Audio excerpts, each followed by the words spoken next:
Hello! Good evening ulit po, Papa Jack. Good evening! Binibriefing ko yung caller natin. Nasabihan ko tuloy ng babay. Dapat standby. Anyways, welcome to the show, ma'am. Anong pangalan po nila? Thank you po. I'm Brina po. Brina. So, Sabrina na walang sa. Ano spelling, Yes, ano po. spelling ng Brina, ma'am? Brena. Brina. Yes po. Ito Clear natin. naman po ang Yes, Papa yes, ma'am. Jack. Ito natin yung pinaka-unique na pangalang. Palakpakan natin, mga kaibigan, pinag-isipan. Brina. Ilan taong ka na, Brina? 28 po this year. Pero di pa naman po. Sa November pa. 28. Oh. So 27 ka pa lang. Yes po. Samantalahin mo 27 ka. Huwag mo i-advance. Ano ka ba? Asan ka ngayon, Sige po, ma'am? 27 pa lang.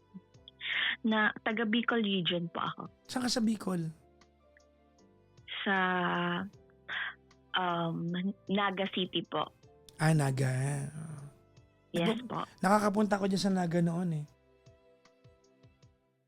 Punta ka ulit, Papa Jack. Hindi na. Wala na ako sa istasyon ng radyo. Okay na ako sa Maynila. Oh. Pupunta ako dyan, mama. I have many friends in Legazpi before. Kaya lang, a lot of my friends nasa London na. But I used to drive to Bicol alone. That's 2 hours away po from Naga. Oo. Yung Albay. Oo. Tapos eto, may kalokohan akong ginagawa dyan eh. I used to, Ano po yun? ginawa sa akin to ng isang kaibigan ko dyan, si JB. Ginawa ko rin sa mga ibang tropa ko. From Naga, going to Legazpi, may tulay na puting mahaba, di ba? Apo. Hindi ko alam kung after ng bato o before, after ng bato yata ito. Before mag-Legazpi na to eh. Apo, after ng bato. Yes po.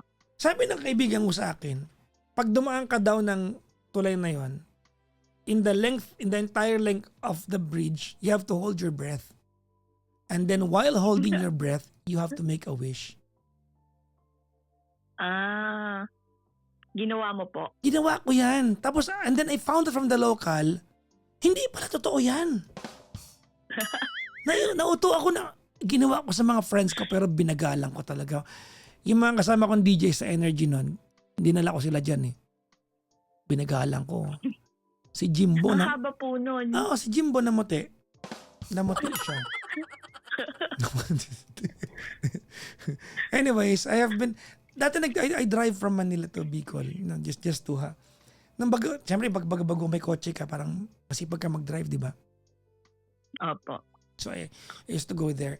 I used to be dati kasi friend ko kasi si Ma'am Imelda Papin, 'di ba? Dati siyang Vice Gov.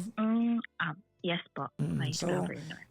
she would accommodate me sa Santos sa CDAB, Sa Pili. CWC. Yes po. Oo, CWC. So I always have room there. 'Di ba? Tapos and then we used to go to, I don't know if you've been to Panikwason. Panikwason. Yes. Mga 5 minutes away lang po siya sa bahay. Apo, Sanggala, nakapunta ka na doon? Yung hot spring ba yun, Papa? Pero Jack? alam mo, hindi ko alam kung you can confirm this sa akin ha. I went there the first time, many years ago, with yung mga tropa ko. Kasi dami ko kaibigan talaga dyan eh. Taga Maynila sila ano sila dyan. Isa tinawag ng Love Life, iba taga doon sa Legazpi. Diyan ang parang convergence point namin sa Naga. No? Nagpupunta ko dati dyan. The first time I was ever in Panikwason, ang nagandahan talaga ako sa kanya. And then I went back mga around 5 years after, parang pumangit siya. Alin ba, Papa Jack, yung mga falls? Hindi na po na-maintain kasi yun. Oo, di ba? Yung parang, hindi ko alam kasi kinumpare ko lang naman. Parang nag-iba na, tama, parang naluma. Parang gano'n, no? Opo, naluma, hindi na na-maintain. Pero ang ganda pa rin doon sa Panikwason. Opo, close yun ngayon, Papa Jack. Bakit? For renovation po ata bago po kasi ata ang may-ari nun. Okay. So, at least Papagandahin daw ulit para sa'yo. So dapat makapunta tayo. Pero maganda siya, no? Ewan ko lang dati. Yes, po.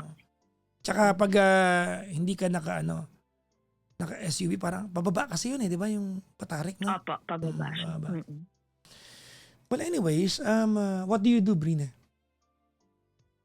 I'm currently working po as a government employee. Pero ngayon po, naka-maternity leave na ako kasi I'm 9 months pregnant po. Ha? Ba't ka nabuntis? Anong ginawa? Mau! Charot.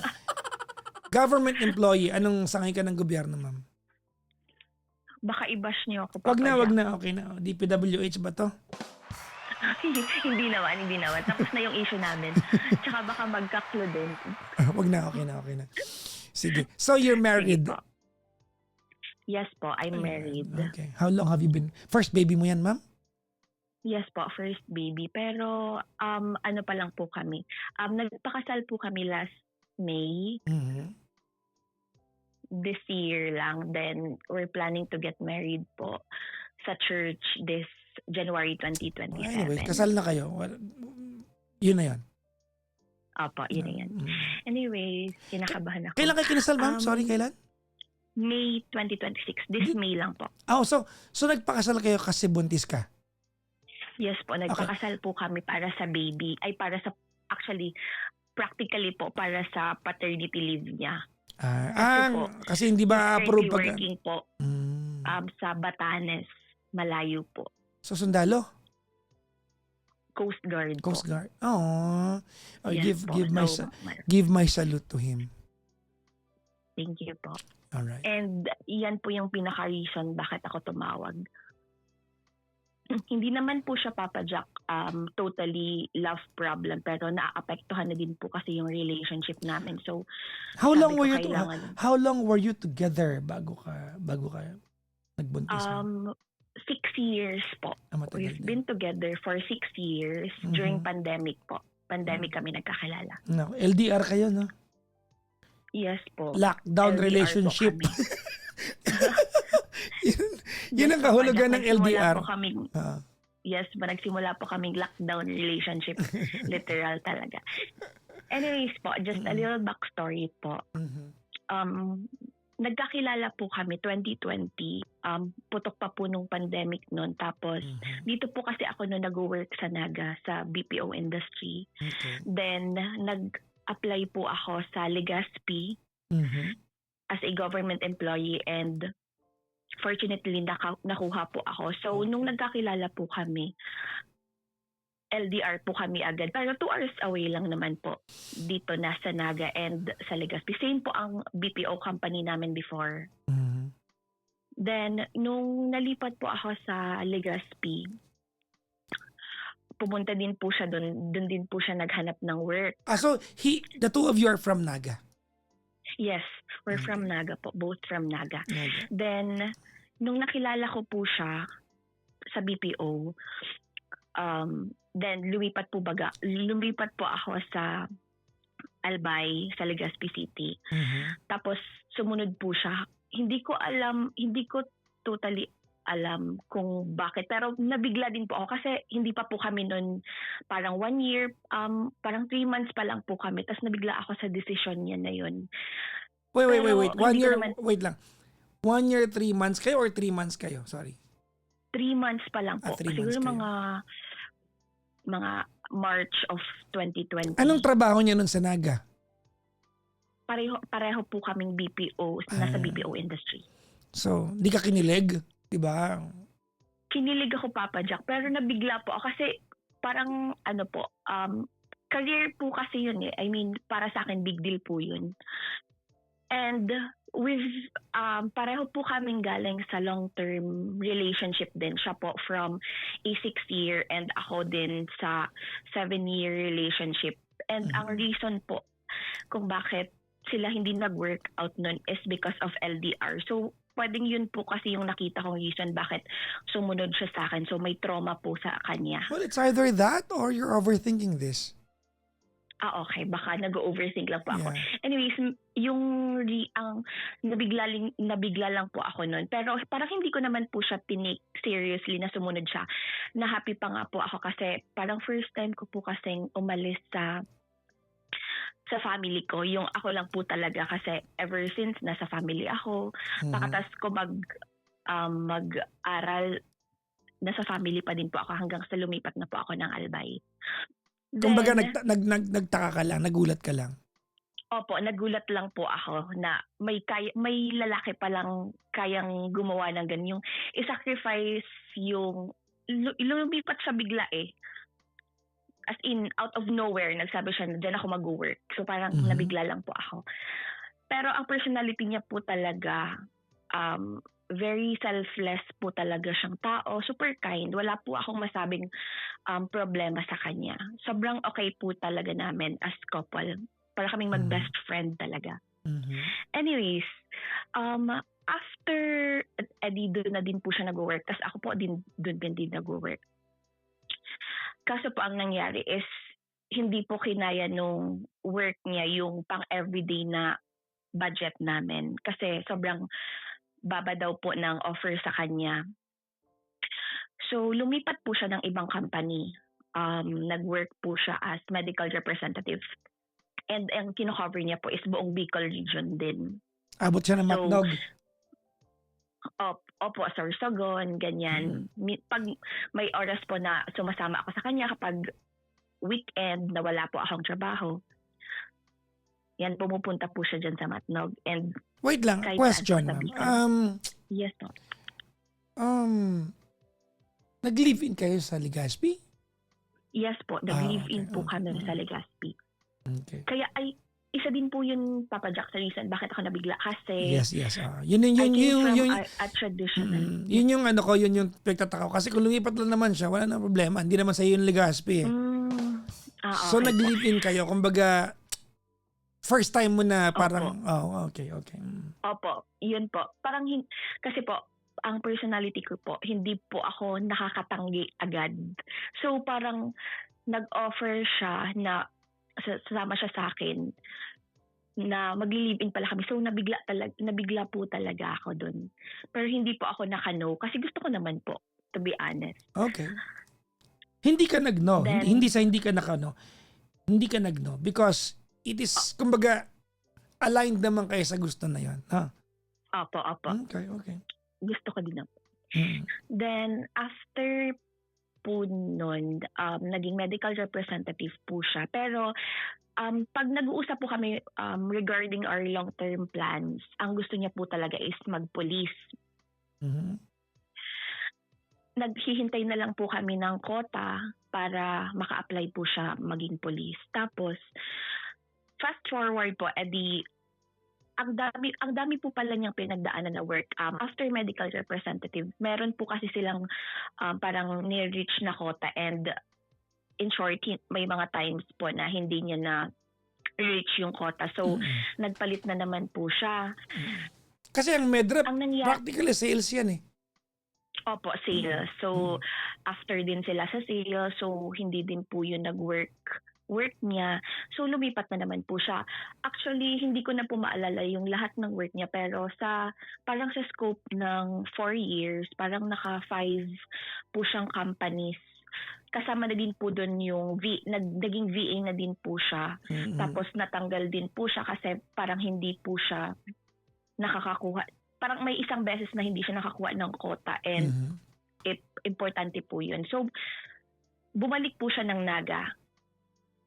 Nung VA siya. So, naiwan po ulit ako doon sa Albay. And okay lang po kasi every weekend naman po, umuwi naman po ako dito sa Naga. Tapos, noong 2023 po pala, nagkaroon na po ng chance na mag-apply siya sa uniformed personnel, pero unfortunately hindi po sa PNP kasi ang tagal po dumating ng quota ng PNP. So ang nangyari po is may pinsan siya na kakapasok lang as officer sa Philippine Coast Guard and pina-apply po siya doon, and luckily nakapasok po siya, pero wala po talaga kaming idea na ang Philippine Coast Guard is walang localization. Ate, kung Coast Guard ka, kung wala naman dagat sa inyo, saan namang ilalagay di-deploy dyan? Madami pong dagat, Papa Jack, dito. Yeah, but then again, ang binabantayan ng Coast Guard ay Philippine Area of Responsibility. Yes po. Perimeter guard natin sila eh. Kaya nga po. Mm. And ako po, Papa Jack, wala talaga po akong idea sa Coast Guard. Akala ko po noon, ang Coast Guard and ang Navy is iisa lang. May kilala po akong Navy na nandito lang din. So, kumbaga po, na-underestimate po namin yung designation niya. Dito lang yun sa Bicol, pwedeng sa Albay ka lang. Kasi po yung pinsan niya nung time na yun, nasa Albay lang din Well, po. practically, pag, Sa office. alam mo, pag naging uniform personnel ka, bayan bago pamilya yan eh. Opo nga. Yun talaga siya eh. Calling talaga yan eh. So, Calling kumbaga, talaga, yes po. hindi nyo nakita yung part na yun. Opo, hindi po. Kumbaga, hindi po namin yun napag-aralan. Okay. So, ngayon po, sa amin po kasing dalawa, ako po yung nagde-decide. Tinatanong niya po muna ako bago siya mag-decide sa mga bagay-bagay. And so, as respect din po, kagaya nga po ng sabi ko na sobrang bait nga po nitong nakuha akong asawa. Kung makasabi ka Tapos naman na ngayon- nakuha, parang pinitas mo na puno ng papaya yan. Nakilala kong asawa pala. Sige. Tapos, ngayon po, ang dilemma namin is, hindi niya na po kayang, lalo na po magkaka-baby na kami kasi sobra pong maki-baby din siya.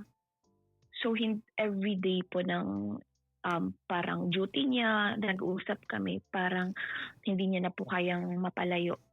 Lalo at magkaka-family na po kami. And parang sa stop din po kasi yung mga plano namin dahil sa sitwasyon namin. Kasi kahit gusto na namin bumukod sa family namin, hindi kaya. Kasi if ever po na mga anak ako, baka po ipabalik ako sa region sa Albay. Kasi po ngayon, nandito po ako sa Naga.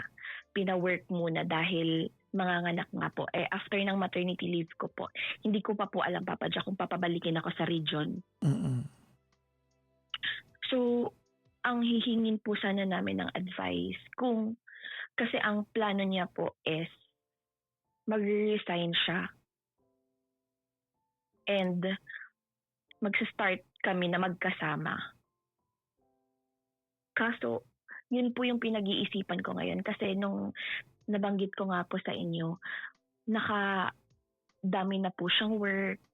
Although nag-workout naman po lahat ng mga plans namin. Pero iba po kasi kapag ang mindset po kasi namin ngayon is parang nasa stable na kami pareho na trabaho. Tapos mag-risk po ulit kami, magkakababy na kami. And hindi din po biro yung mga gastusin, lalo na pag magkakababy. And may upcoming pinag-iipunan pa din po kami ngayong darating na taon. So medyo hindi pa po kami sigurado sa desisyon na pag-uusapan namin. Kaya yun din po ang dahilan bakit po ako tumawag. Kung wise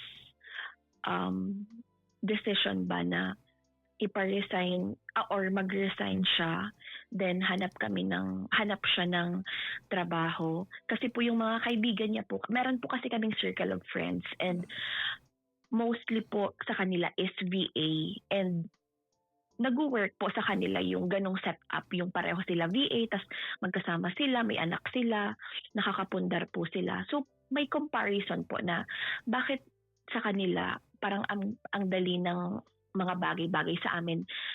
Okay kami magkasama, wala kaming problema, pero yung sitwasyon na long distance, yun po yung pinaka-problema namin and naaapektuhan na din po yung relationship namin kasi kagaya po ng, hindi ko po alam kung dahil lang sa hormones, dahil buntis ako, pero may mga oras po na sinisisi ko siya kasi bakit hindi mo na pag-aralan yung trabaho mo bago mo pinasok na malayo pala ang designation niyan. Kasi yung may dalawa po kasi ako ngayong kapatid na police and nandito lang po sila sa area na to. So every after duty po, nakaka-uwi po sila sa family nila. So may comparison po, Papa Jack. And hindi ko naman po siya, may mga times na nasisisi ko siya pero nangingibabaw po yung, alam kong hindi niya po gusto yung sitwasyon niya ngayon. So hindi na po para isabi ko sa kanya na bakit yung sinasabi ko pong sinisisi ko siya, sa isip ko na lang po yun, pero hindi ko naman po sa kanya direktang sinasabi. Mhm. So, yun po. Anong tanong mo?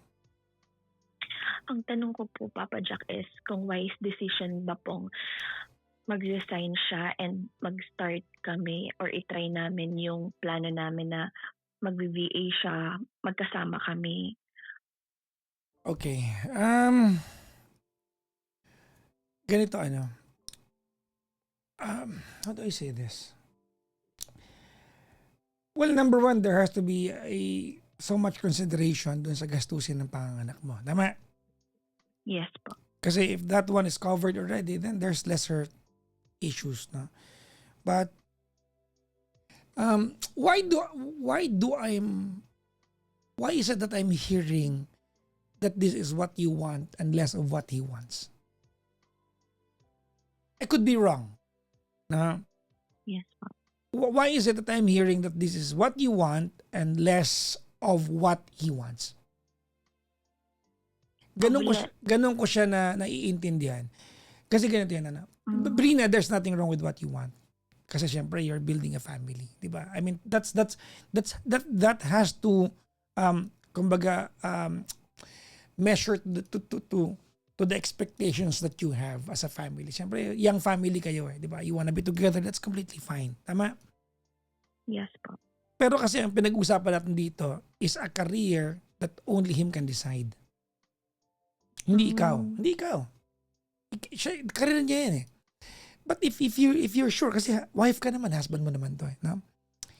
If you're sure, if you're certain na ayaw niya kung nasan siya ngayon, then maybe wise na mag-resign. No? Kasi siya ayaw niya.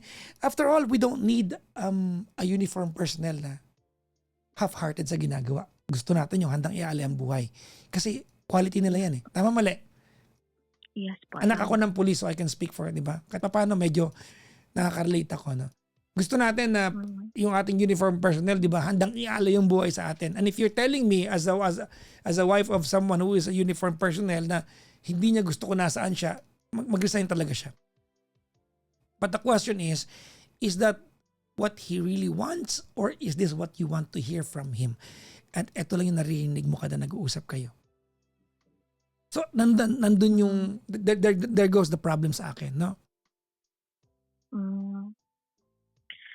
Actually, Papa Jack, hindi, para sa akin, na base sa mga naririnig ko sa kanya, ayaw niya talaga kasi ang gusto niya talaga, police. So, parang pumasok pa lang siya sa Philippine Coast Guard, half-hearted na siya dun. And, siguro ikwento ko na din po to. I Yes, don't ma'am. know kung makakatulong to, pero nung nasa training po siya, 2 beses po siyang nag-attempt mag-quit. Kinausap po ako ng commanding officer niya nung time na yon.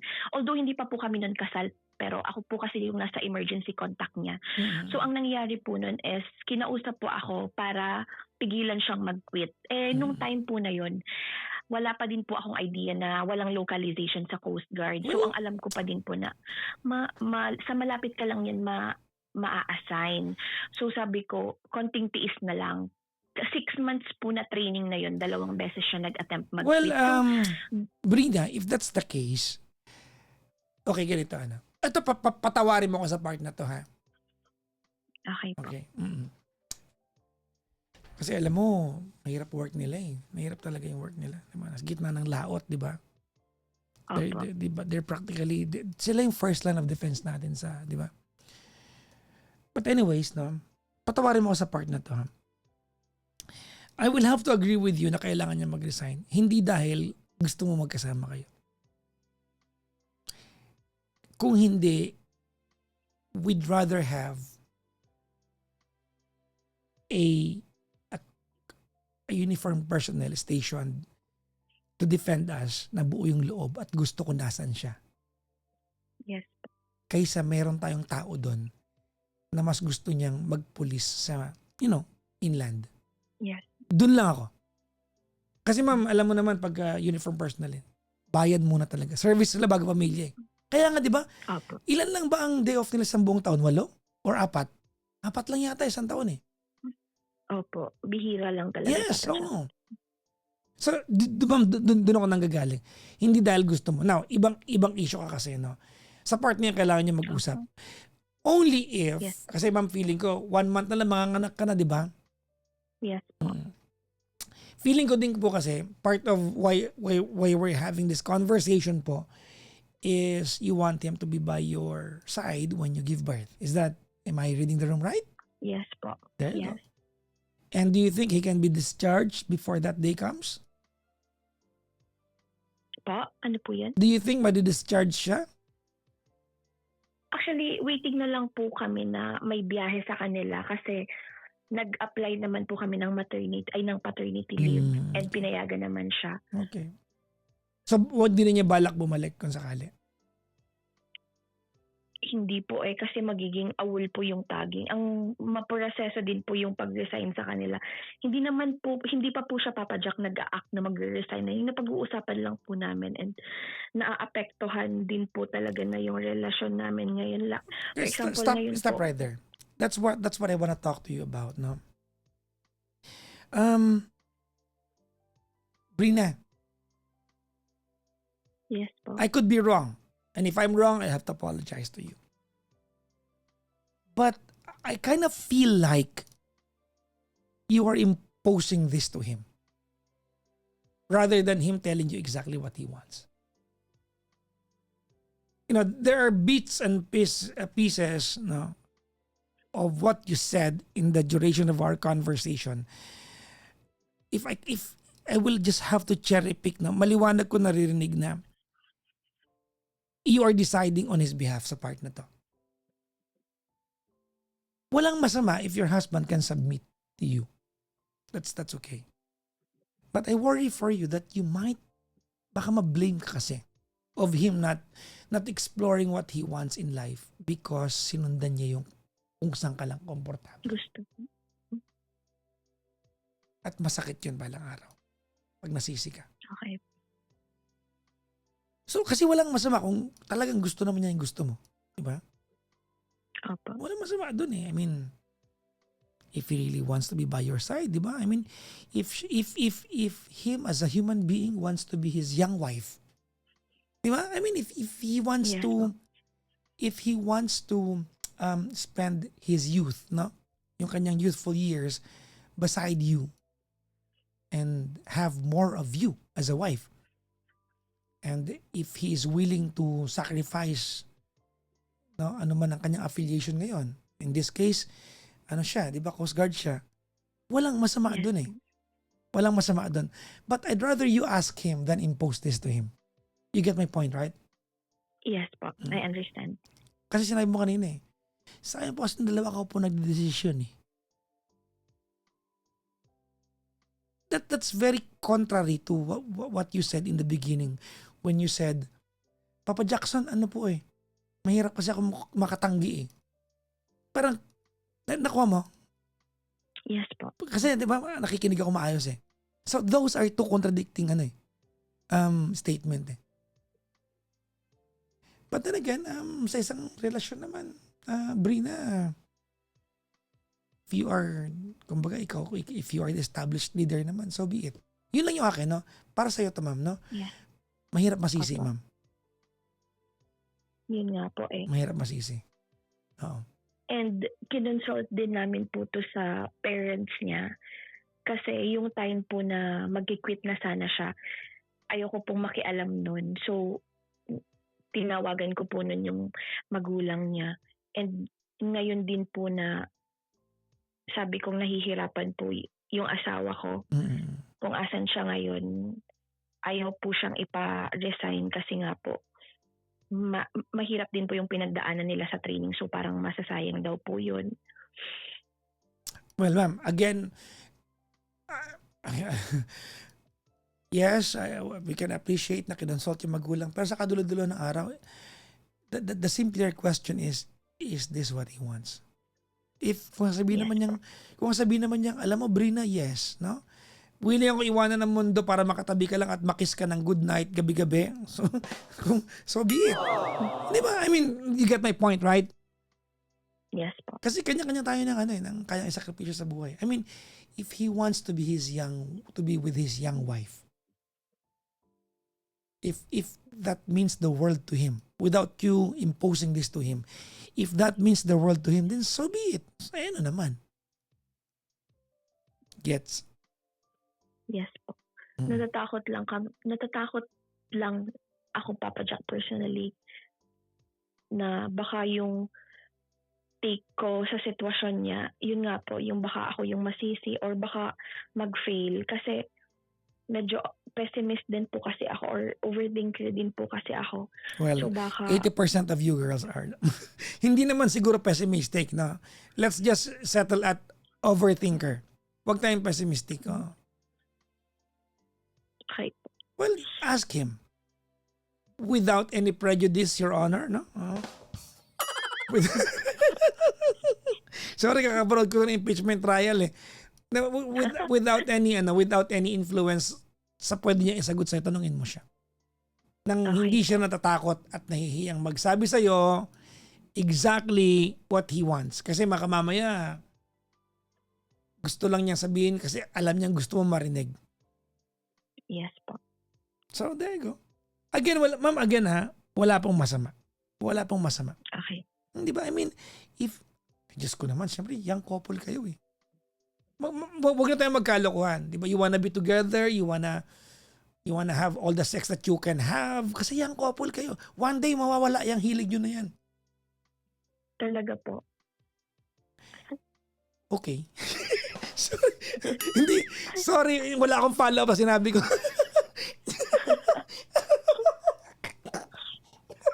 Kasi yung sagot mo is on the affirmative eh. Talaga po.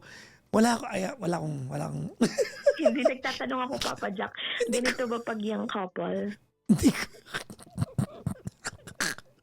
hindi ko alam. Hindi ko alam kung kinonfirm mo ako o tinatanong mo ako. Tinatanong po kita. Ay, hindi ko alam. I mean, ganito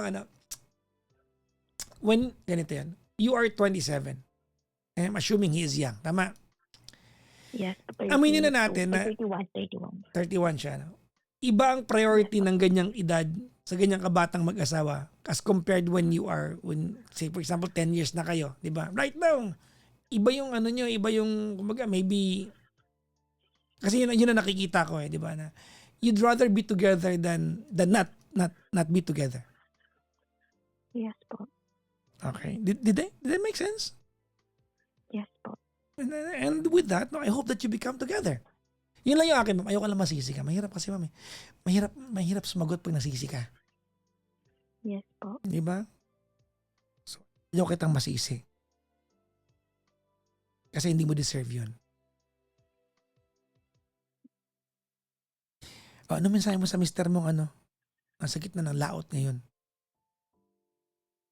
Hindi ko siya kinakausap ngayon. Hormones. Mm. Wala pong signal sa kanila ngayon kasi may bagyo po baga. Okay. Ano ka ba? Nasa gitna ng laot yung asawa mo tapos di mo kinakausap.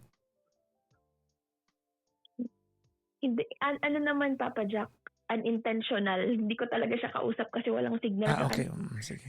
Okay na, ma'am. Sige. Well, anyways, good luck sa inyo, ma'am. You are a young couple. No? Thank you. You are discovering a lot of things about each other, about the two of you, about being together.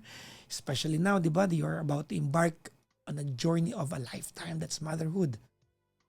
Di ba? So there's a lot that you're discovering now. And if at any point, di ba, you want to discover a lot of things and have him by your side, hindi masama po yan. Thank you, Papa Jack. Alright? Well, send my salute to your husband. Thank you. Tell him thank you for the service. No matter what the outcome of his decisions will be. Thank you po. Alright po. Okay po. Bye-bye, ma'am. Bye po. Thank you so much po.